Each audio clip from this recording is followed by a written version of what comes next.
How did a single ad turn Apple into the ultimate symbol of creativity and rebellion? Discover the story behind the legendary 1984 campaign that redefined marketing and innovation forever. In 1977, Apple, a young, fledgling company on the West Coast, invents the Apple II, the first personal computer as we know it today. IBM dismisses the personal computer as too small to do serious computing and unimportant to their business. The early 80s. 81.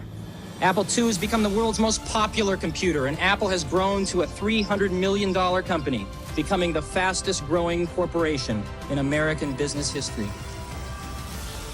By the early 1980s, Apple was a small but ambitious company trying to compete in a rapidly growing personal computer market. IBM dominated the computer industry, representing everything Apple wasn't: corporate, uniform, and deeply entrenched in business environments. Apple's products were innovative, but struggled to stand out against IBM's brand strength and massive market share.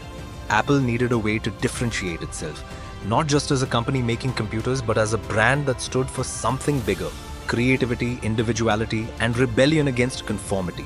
Without a bold move, Apple risked being overshadowed and forgotten in the shadow of giants like IBM.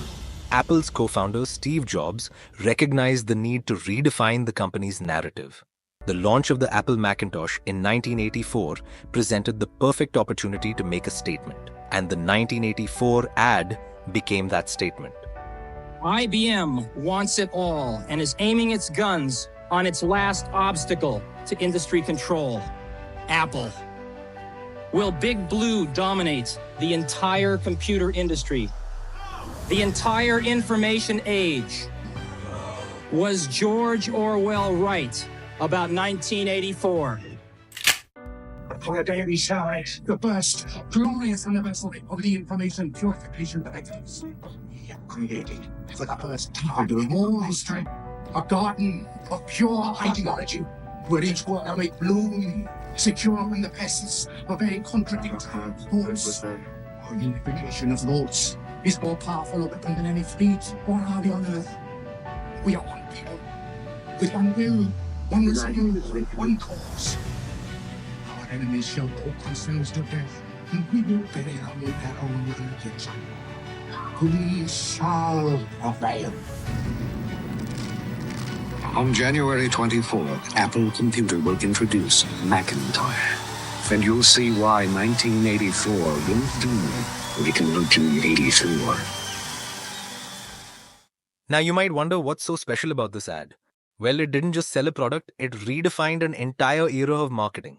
Jobs collaborated with advertising agency Chiat Day to create a commercial that was as bold and innovative as the Macintosh itself.